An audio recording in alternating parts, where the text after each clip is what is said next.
Hello everyone, this is Monica Sani and welcome you back on my YouTube channel Dear English 555. Guys, means कि what is an imperative sentence? एक imperative sentence कौन सा होता है? तो मैं आपको बता देती हूँ कि imperative sentences कौन से होते हैं guys, जिसके अंदर हम order देते हैं, ठीक है जी, advice देते हैं, request करते हैं और जी command देते हैं, ठीक है। जिसमें हम ऑर्डर देते हैं, एडवाइस देते हैं, रिक्वेस्ट करते हैं और कमांड देते हैं। ये वाले सेंटेंसेस कौन से होते हैं? हमारे इंपेरेटिव सेंटेंसेस। इन सेंटेंसेस की मैं आपको आइडेंटिफिकेशन बताती हूँ स्टूडेंट्स क्या होती है। ये जो सेंटेंसेस होते हैं ये हमेशा आपकी मेन वर्ब से स्टार्ट होते हैं। कहां से स्टार्ट होंगे? मेन वर्ब से स्टार्ट होते हैं और एंड कहां पर होते हैं? फुल स्टॉप पर होते हैं। और कई सेंटेंसेस ऐसे होते हैं जो इंपेरेटिव सेंटेंस होते हैं और एंड कहां हो जाते हैं? आपके साइन ऑफ एक्सक्लेमेशन के साथ। मैं आपको एग्जांपल देती हूँ, टेंशन लेने की नीड नहीं है। एग्जांपल देखिए जरा, जैसे मैंने बोला get me the file, get me the file, full stop लग गया। एक एग्जांपल और देखिए, सपोज आई से वर्क हार्ड, ठीक है। अब यहाँ पर आप साइन ऑफ एक्सक्लेमेशन लगा देते हैं, फुल स्टॉप भी लगा दो, रॉन्ग नहीं है, लेकिन ज्यादा बेटर जो है वो साइन ऑफ एक्सक्लेमेशन लगता है, ठीक है। तो बेसिकली क्या है, इंपेरेटिव सेंटेंसेस कहां से स्टार्ट होता है? मेन वर्ब से स्टार्ट होता है और ये फुल स्टॉप पर या साइन ऑफ एक्सक्लेमेशन पर एंड होता है। साइन ऑफ एक्सक्लेमेशन को देख करके कंफ्यूज होने की नीड नहीं है कि एक्सक्लेमेटरी सेंटेंसेस है, बिल्कुल भी, ठीक है जी। अब मैं आपको बताती हूं, जो इंपेरेटिव सेंटेंस होता है, जो इंपेरेटिव सेंटेंसेस होते हैं वो सेंटेंसेस हमेशा मेन वर्ब से क्यों स्टार्ट होते हैं? एक्चुअली क्या होता है, जो इंपेरेटिव सेंटेंसेस होते हैं उन सेंटेंसेस के अंदर जो आपका सब्जेक्ट होता है वो होता है जी ऑब्वियसली यू। इट मीन्स क्या हुआ कि आप किसी को भी कमांड दे रहे हैं, ऑर्डर दे रहे हैं, एडवाइस दे रहे हैं, वो किसको दे रहे हैं? वो आप यू को दे रहे हैं इनडायरेक्टली, ठीक है। इट मीन्स क्या हुआ, आपका सब्जेक्ट क्या है? यू है। जब आपका सब्जेक्ट यू है तो आपको लिखने की नीड नहीं है, इसीलिए मेन वर्ब से स्टार्ट होता है। हेल्पिंग वर्ब लगेगा ही नहीं क्योंकि आपको जरूरत ही नहीं पड़ती है, ठीक है। सेकेंड जो थिंग है, इंपॉर्टेंट थिंग है इंपेरेटिव सेंटेंसेस के बारे में, ये हमेशा प्रेजेंट टेंस में लिखे जाते हैं। ये हमेशा याद रखना आप लोग। Imperative sentences are always written in present tense. Reason क्या है इसका? क्योंकि अगर आप कमांड दे रहे हैं, ऑर्डर दे रहे हैं, एडवाइस दे रहे हैं, कुछ भी काम करने के लिए किसी से बोल रहे हैं, तो वो हमेशा किस में बोलेंगे आप? प्रेजेंट टेंस के अंदर, ठीक है। अच्छा, बच्चे क्या करते हैं, जब रिपोर्टेड स्पीच में हम इसको चेंज करते हैं, डायरेक्ट में से इनडायरेक्ट में चेंज करते हैं, या वॉइस के अंदर पैसिव एक्टिव वॉइस से पैसिव वॉइस के अंदर चेंज करते हैं, तो वहां पर थोड़ा सा कंफ्यूज हो जाते हैं। रिपोर्टेड स्पीच में बच्चे क्या करते हैं? V1 को V2 में चेंज कर देते हैं, ठीक है, या एक्टिव से पैसिव में चेंज करने के लिए V3 में चेंज कर देते हैं। तो इस मिस्टेक को आपने बिल्कुल भी नहीं करना है। क्यों? मैंने आपको बेसिकली बता दिया है कि imperative sentences are always written in present tenses. Okay, तो ये है इंपेरेटिव सेंटेंसेस। बच्चों की बहुत ज्यादा डिमांड थी कि मैम एक बार इंपेरेटिव पैसिव वॉइस बता दीजिए आप हमें कि एक्टिव से हम पैसिव में कैसे चेंज कर सकते हैं। तो बेसिकली मैंने इसके लिए पहले आपको इंपेरेटिव सेंटेंसेस बताए हैं। अब मैं आपको 3 तरीके बताती हूँ, 3 वेज बताती हूँ जिसमें हम इंपेरेटिव एक्टिव वॉइस को पैसिव वॉइस के अंदर चेंज कर सकते हैं। और तीनों ही स्टेप्स बहुत ही इजी है, तीनों ही तरीके बहुत ही इजी है। चलिए जी गाइस, आप इसको नोट कर सकते हैं, स्क्रीनशॉट ले सकते हैं, उसके बाद हम नेक्स्ट स्टार्ट करते हैं, ठीक है। जी गाइस, मैं अब आपको बताती हूँ कि एक्टिव सेंटेंसेस को पैसिव में कैसे चेंज किया जाता है, और एक्टिव भी कौन सा वाला? इंपेरेटिव, ठीक है। तो उसके लिए रूल्स लिख लो, यहाँ पर मैं आपको रूल्स लिख के दे है, जो वो लेट वाला होता है, let plus object plus be plus V3, ठीक है जी।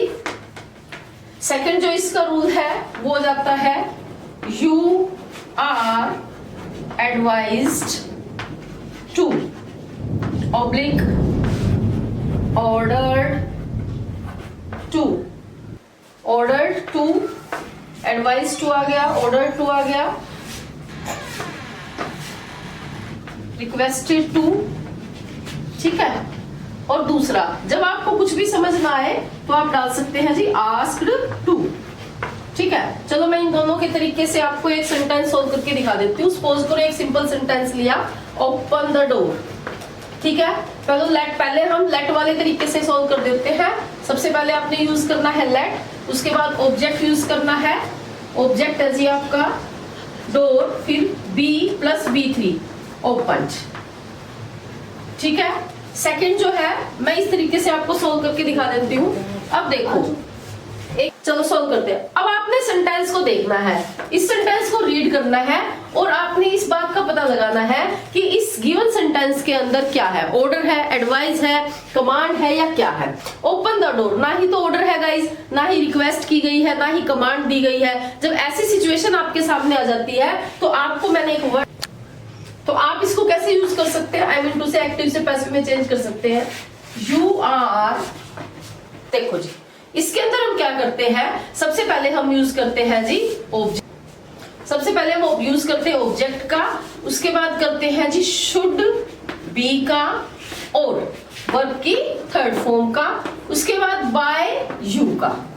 अब ये जो बाय यू है ये मैंडेटरी नहीं है, आपका दिल करता आप लगा सकते हो, नहीं करता नहीं। मैं एग्जांपल ओपन द डोर का ही दे देती हूँ। ओपन द डोर, ठीक है, एक सेंटेंस हो गया। Put the books on the table।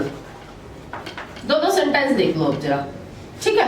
अब यहां पर आपको समझना है कि शुड बी + b3 वाला रूल कहां पे यूज होगा। अब यहां पे देखो ओपन द डोर है, अगर आप यहां पर इसको यूज कर देते हैं, कैसे करेंगे हम, the door should be opened by you। ये बिल्कुल करेक्ट है, बिल्कुल करेक्ट सेंटेंस है।